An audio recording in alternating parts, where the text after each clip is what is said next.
Hey guys, I'm going to be going live in just a few seconds. We had a few technical difficulties, but I'm going to be talking to William Singleton, who is a new author. So just give me a second and I will see if we can get him on here.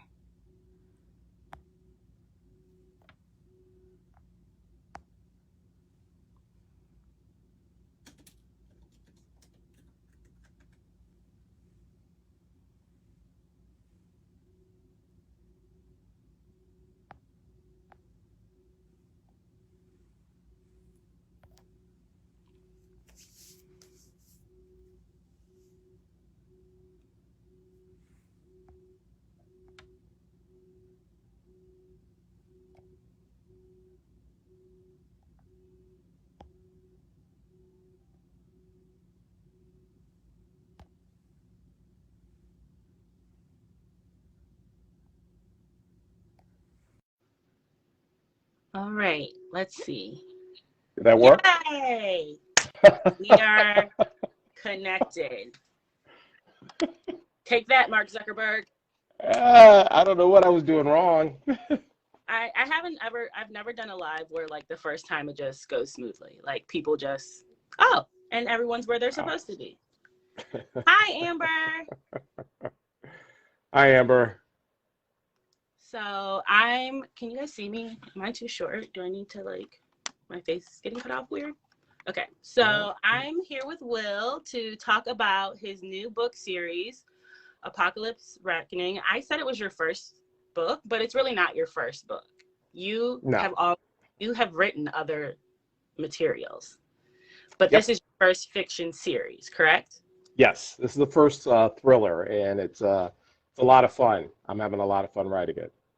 So let's start at the beginning.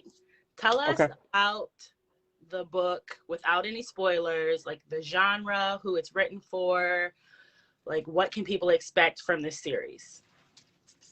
Okay. Well, the genre is sci-fi thriller, post-apocalyptic, kind of like a little bit between The Walking Dead and Stranger Things, which Oh, are two okay. of my favorite series.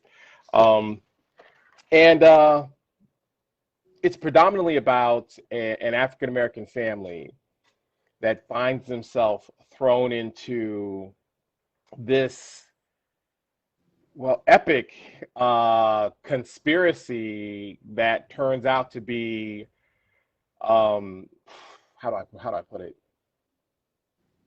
Almost supernatural in its advanced science, Oh, and so it just leads into so many things, like the pandemic, to the chaos, to the riots, and it's just how this family navigates through the whole story to survive.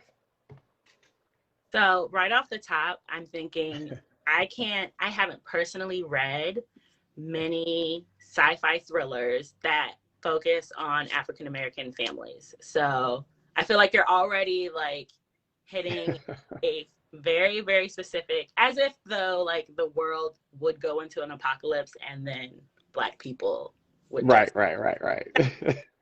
And I Okay. think that was the fun part because, generally when I'm watching horror movies, I'm seeing, people, non-black people head towards the scary sound in the basement.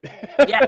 Yeah. And so I write from that aspect of, okay, how would I get this black man to head towards danger? So I create some interesting situations that puts him in harm's way. See, and that is probably why we don't get these novels very often. Ah, I see Right. trouble. We're gonna go the other way. Okay, so tell me, let's talk about you as an author for a minute and like what inspired you to become a writer. I mean, you have other skill sets and other occupations, but just specifically writing, like what drove you into this avenue? Pretty much what drove me into it is, I love watching different movies and stories, and from Stephen King to just again, I can't even think of all the writers that I like.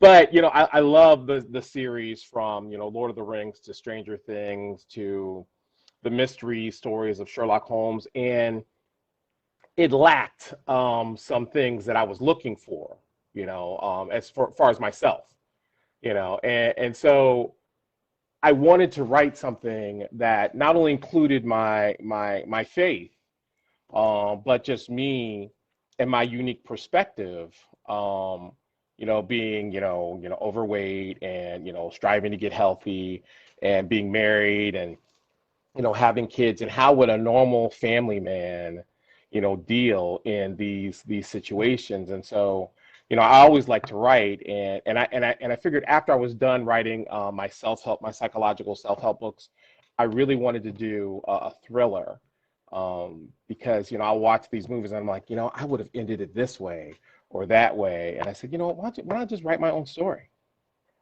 and that's how it kind of started. That's awesome. I mean, I am all about the thriller. Like everyone will say, like true crime, thrillers. I want all of it. I want the gore. I want arms and legs, dismemberment, zombies, like bring it. And so I think as an African American, it's really a small market for other Black writers in this category of like sci-fi thriller. Am I correct? Oh, absolutely. Okay. So tell us about, I mean, you told us a little bit about the book series. It's 2 books, right? Apocalypse Writing. It's 2 books right now. Yep. And there's a plan for a 3rd book. Yes. Yes, there is. Okay. That's awesome. So tell us about this new book. How do you think the characters have developed since the first initial experience in the first book? Like, how are they, like, where is their mindset? What are you seeing in the character development in terms of like how they're navigating this end of the world experience? Well, and without any spoilers. Okay, without any spoilers. I mean, okay. You can Okay, bait us. Okay. So there are several really interesting characters, from Marcus, who is an addictions counselor, like, and everybody says, "Oh, that's you, Will," and I said, "Well, kinda, but not really." And he struggles with a lot of internal battles from his own past abusive background to really struggling with just being a father, and then there's Tia, who is actually one of his clients that will struggle with her addiction, in the face of extreme stress, and how does she, stay sober while running for her life, and there are several. I think I put it on the back cover of book 2, where she's talking about all she wants to do is get high, because she thought the world was scary enough without knowing there were real monsters. Right. And it's just really it's really cool how they develop in their own strength and weaknesses, in finding just who they really are, and people really don't know who they are until stress or chaos is applied. Then you get to see, what's mustard.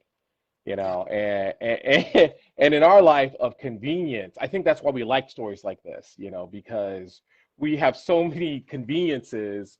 Stressors for us is when the cable's cut off, and we're losing it, not when people are shooting at us or when we're starving. We watch those things from a distance, so I really work hard on developing the personalities as they rediscover themselves.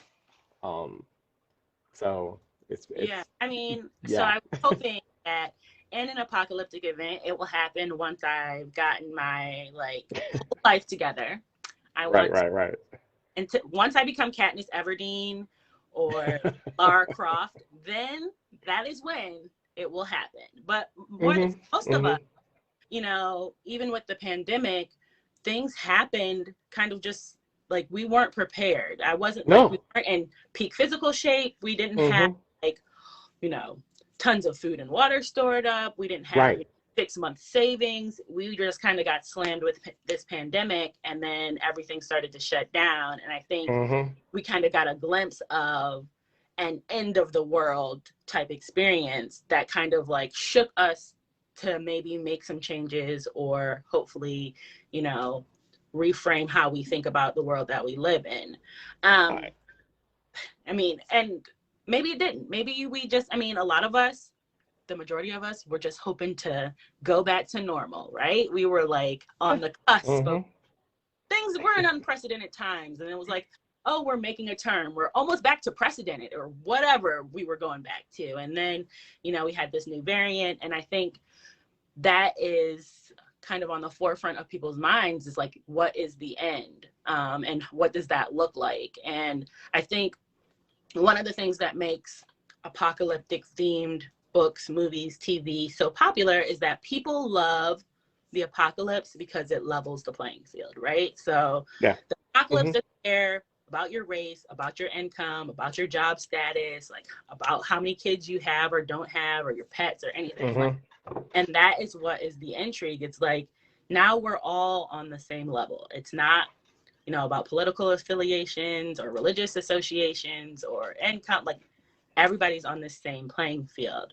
But the one thing that we haven't seen yet is the story told from the realistic perspective of, yes, we're all on the same playing field, but we weren't all in the same place in life when it started. So yeah, mentally or physically. how you navigate that. Yeah.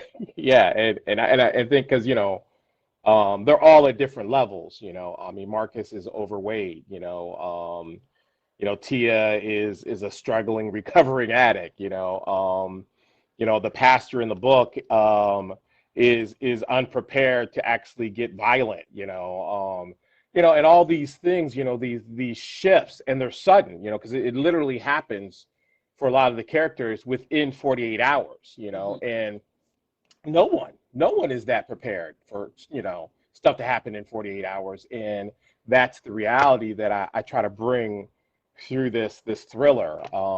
And from my readers in the first book, they're like, you know, some parts you just couldn't breathe, you know, because you were just like, okay, what's going to happen next? And so I believe I do a good job on transitioning from the natural to the supernatural, from the conventional to the scientific, you know, on just explaining what's going on.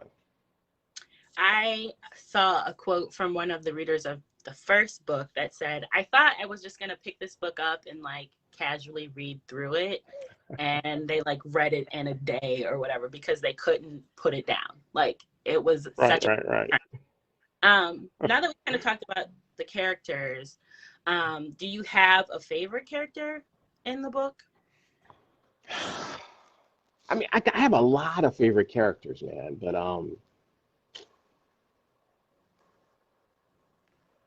it may surprise you. One of the characters is a computer geek that is very almost invisible, and it's Clinton, you know, and I've got pretty big, but you know, one of his quotes throughout the whole book is people think that he's, you know, gay, and he says, I'm not gay, I'm just not very good talking to women. You know, and it's just hilarious to me on how socially awkward he is. I mean, he's brilliant when it comes to computers, but in all other areas he's really behind the eight ball. And I think I just like that character because he's such an underdog, even more so than Marcus, who's overweight. You know, Clinton, you know, says in parts of the story that he's lost every fight he's ever been in, including with his little sister, you know. You know, and just to see how he manages the apocalypse is fun. It's fun for me.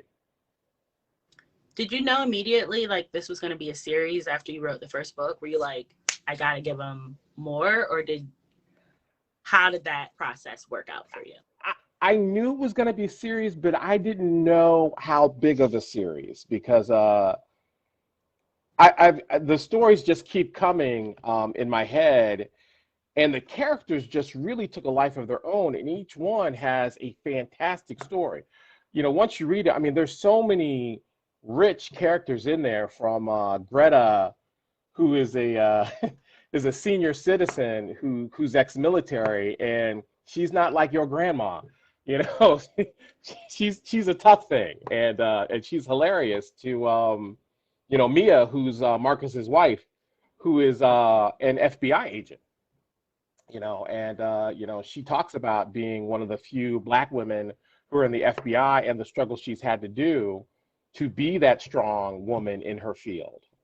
And so there's just so many different stories, and I spin off on different parts of the book on their past and their personal, you know, challenges. So it's going to be hard to end this series when I do.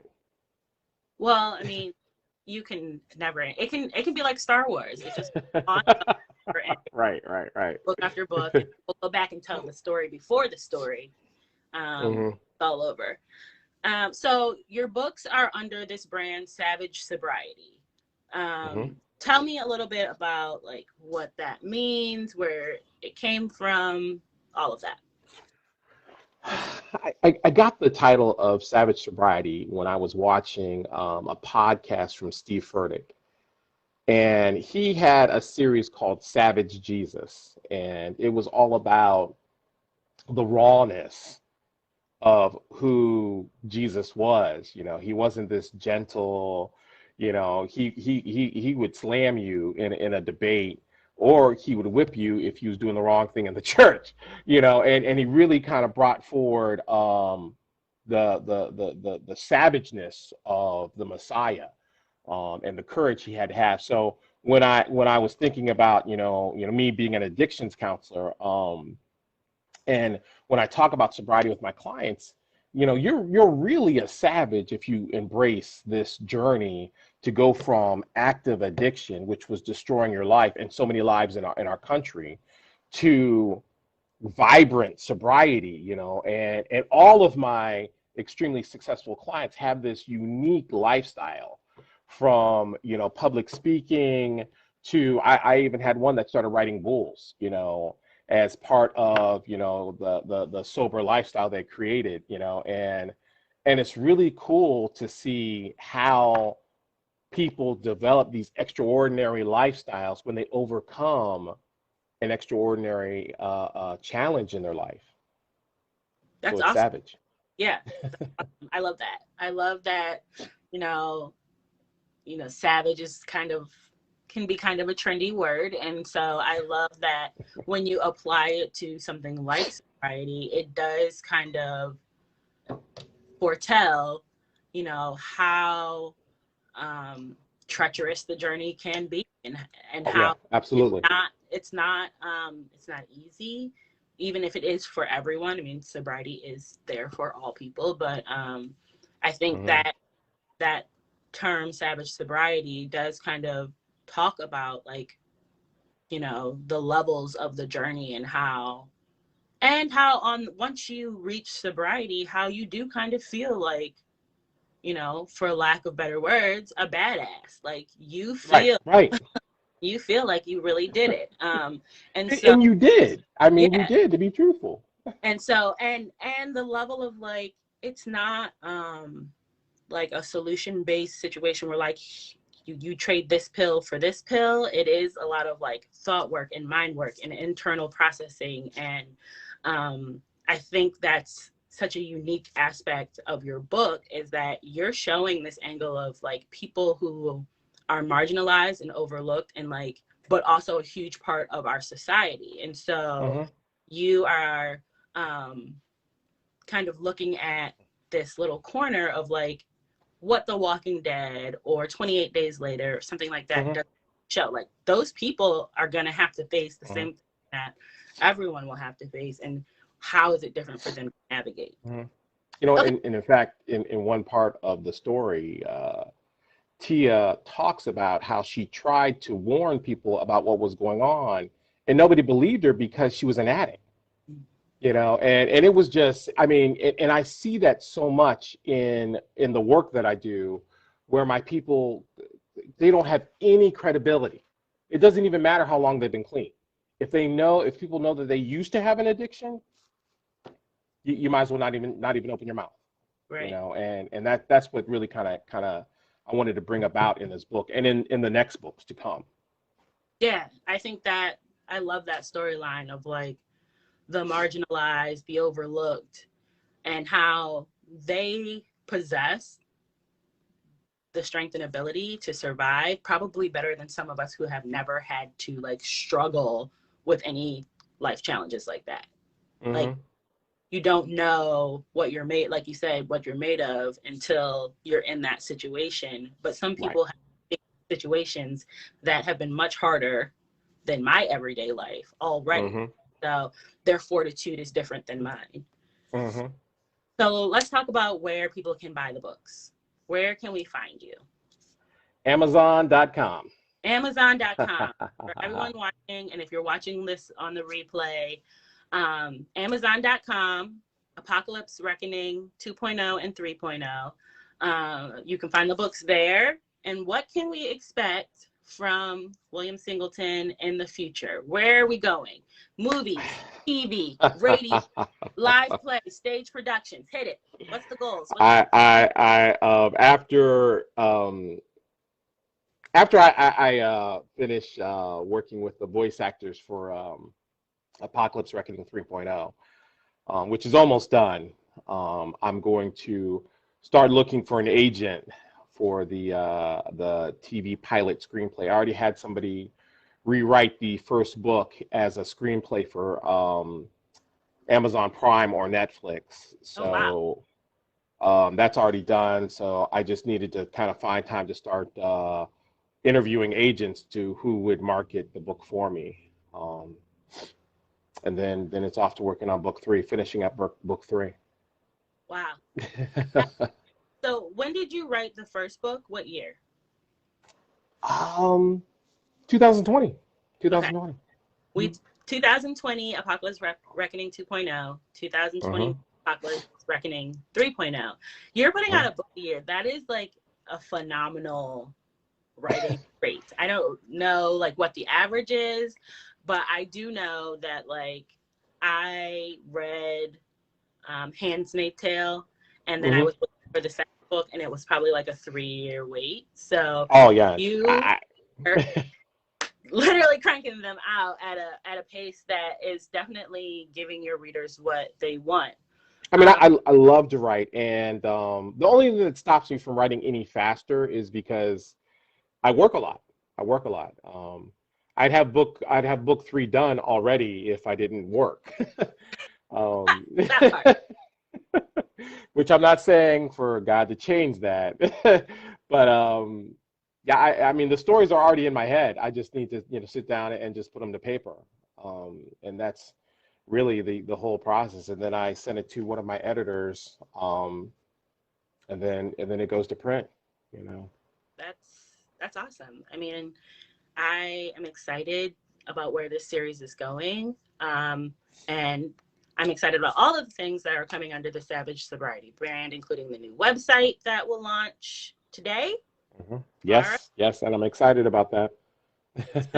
Have a new website launch happening.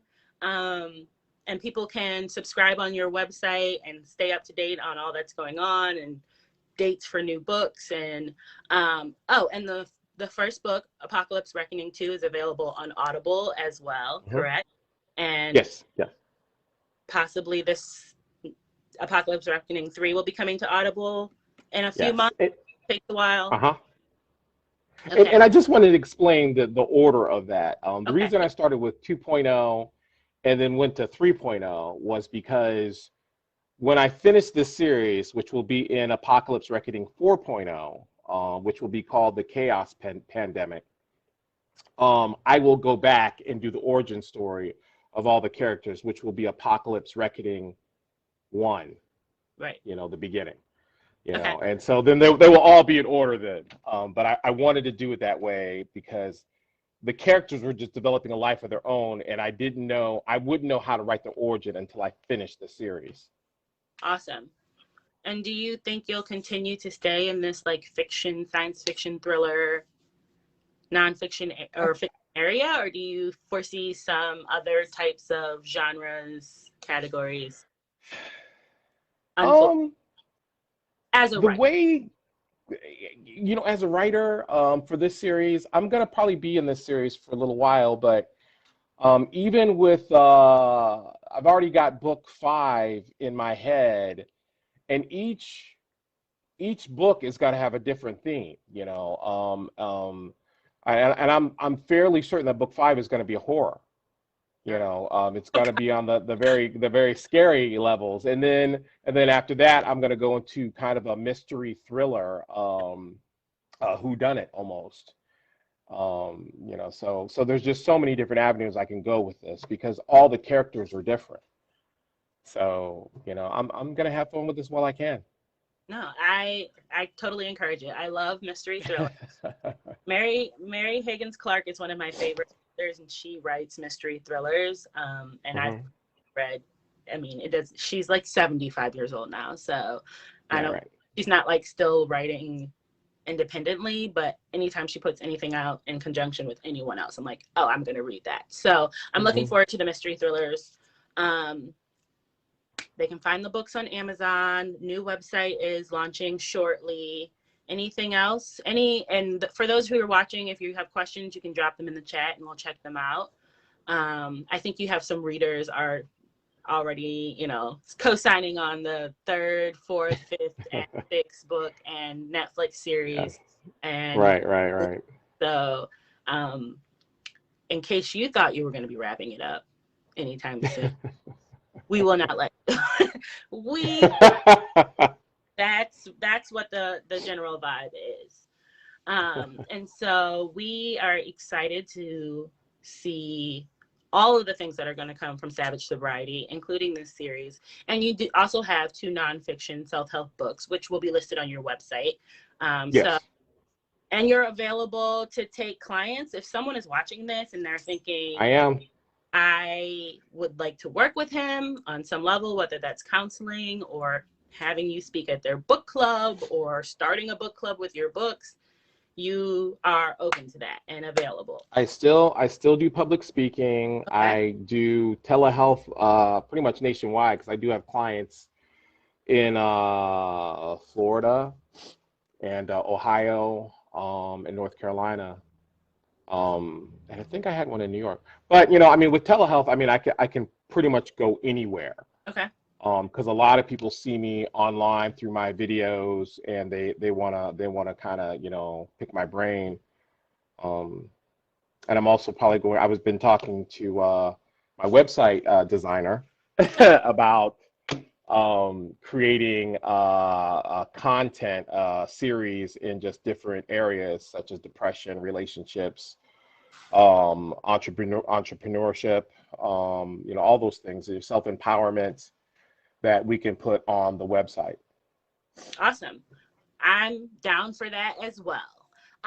Before we leave, let's talk a little apocalyptic, end of the world, prepping, without like Okay. with well, first let's demystify like what it means to be prepared.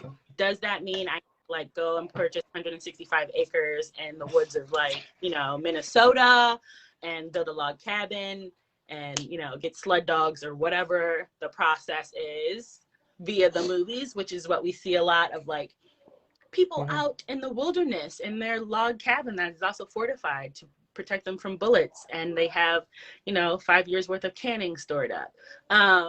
What from your expertise as someone who is actively preparing for a crisis event, tell Hmm. us what, and this is kind of incorporated into the book and what your characters have experienced. What does it mean to like be prepared, mindset, supplies? Where do we need to be? And my mindset has. I mean, I've been working on just being better prepared for probably 5 to 7 years, and it continues to grow and evolve, because now, I would say before you start buying every gadget you see on Amazon, the first thing you need to get prepared is your mind and body. You know, your ability to handle stress physically, mentally, and emotionally is key. to handling any adversity, any challenge, just life, just life, and then, we go into, food and water, and gadgets or equipment, but, your first and foremost is your health, mentally, physically, and spiritually. That has got to be honed and toned for come what may. So let me just make sure I got that. I shouldn't be buying all of the gadgets and building a 40-pound pack that I can't carry. Right. That's not step one. Okay. Got that. That's step one. And can you walk a mile? Can I walk a mile, period, carrying a 40-pound pack? I'm going to have a shopping cart to push the pack in at this point. So, but really focusing more so on where your mind is mentally, how you physically, emotionally, spiritually process just stress in general. And I think you kind of led to that earlier when you made the statement about, like, for us, hard times is like, having the cable disconnected or, not being able to pay the light bill. And it sends us into like a downward spiral of like, I don't know how I'm going to make it, or I don't know what I'm going to do. And really just working on and how you process everyday stress, and what's a good tip though? Give us a tip. Like, how do I start managing my stress response to the Okay, so basics of managing mental stress, to make yourself mentally stronger, is putting ourselves in situations that are uncomfortable for us. So anybody who's been watching my videos, they know that I've been taking this CrossFit class at Pure Fitness, which is called Sweat. Okay. Now, it's obviously physically stressful, obviously. But the mental stress is making myself do it.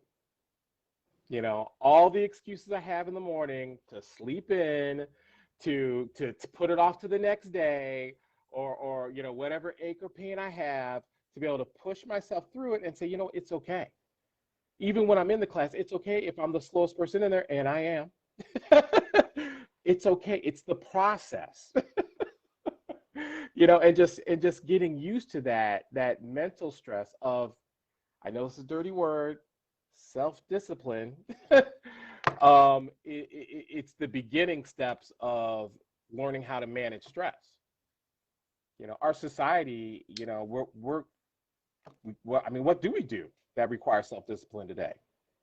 We do a lot of things that are necessities, like I got to go to work, but am I self-disciplined enough to do the best every day at my job, or am I just going? Yeah. Well,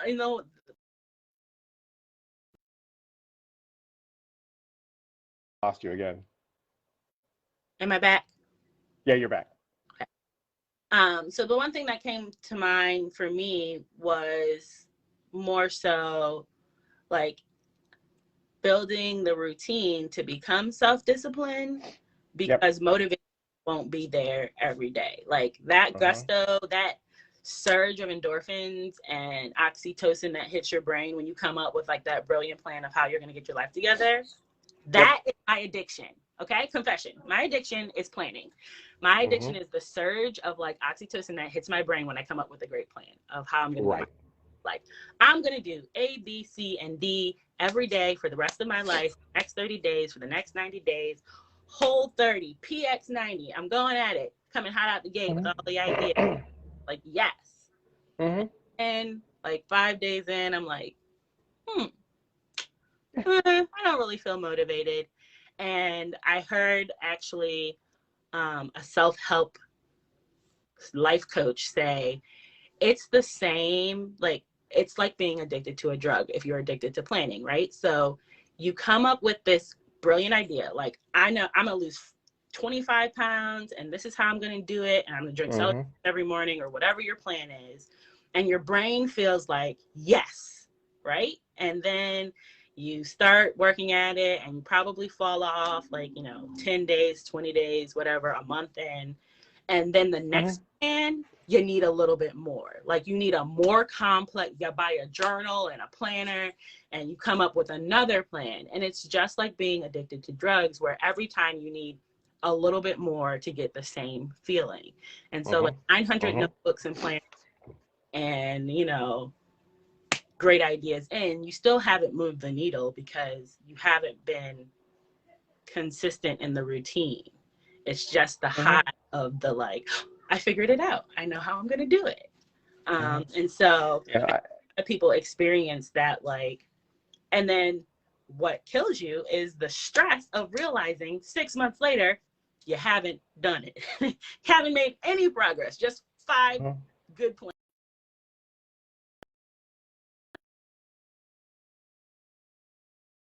And then we only have enough discipline that lasts until we get disappointed, until we run into our first stumbling block, and then discipline just evaporates, as if, we were never going to run into a speed bump, and that's where the mental capacity comes in. Can I still operate through the challenge, Yeah, I think that's a good focus point for everyone who's going to watch this, everyone who's, following you on Instagram and Facebook and TikTok, is that mindset and the thought process can't be in this utopian, like, planning space of like, I'm going to do A, B, C, and D, and I'm going to be able to do it every day with no distractions, no interruptions, no hiccups, no life challenges, and then I'm going to see this result in this amount of time because of this. Like, it's not possible to come up with a plan that won't, be interrupted by a change of work schedule, or if you get sick, or if you have to tend to a family member, or if a pandemic happens and the gym shuts down. Like, what what is going to happen? And so I think that's a great place to like leave this live from the perspective of working on being mentally, physically, spiritually, emotionally honed and toned for things to come. And you'll be sharing, on lives and social media and your YouTube channel about being prepared if people are interested in learning more about that, as well as working on your mindset, which you've been sharing in your daily motivations. But we can definitely continue to follow that information, as well as more information on the book, on your social media. Yes, you can. At william.singleton.566 on. Is it 566 or 556? 566, I think. Okay. All right. But you can follow him here on Facebook, and you can be sure to share this live and share it with your friends and family. You can find the books on Amazon.com, and you can follow Will on TikTok and YouTube and Instagram. I'm all over the place. Yeah, he's all over the place sharing knowledgeable information, helping us get our minds and lives all the way together. You are the answer man, right? And so I think no pressure. Right, no pressure. Yeah, no pressure. But we're looking forward to Apocalypse Reckoning 3.0. It's out now on Amazon. Go buy it. Go put it in your cart. Check out. Take all the gadgets and gadgets out. And buy the book first. Yes. £1. Buy the first book first and then get the second one. Yeah, buy the first book and then the second book. Both of them combined are probably £1, which I know you can carry and walk, guys. Go walk. Right. What's with you? Okay? Okay. Thanks so much, Will. It's been a pleasure. We look forward to reading all of the stories. And make sure you guys share this live with everyone. We want to get these book sales way up. So, and stay tuned. There'll be a post about the new website soon. Talk to you guys later. All right. Bye.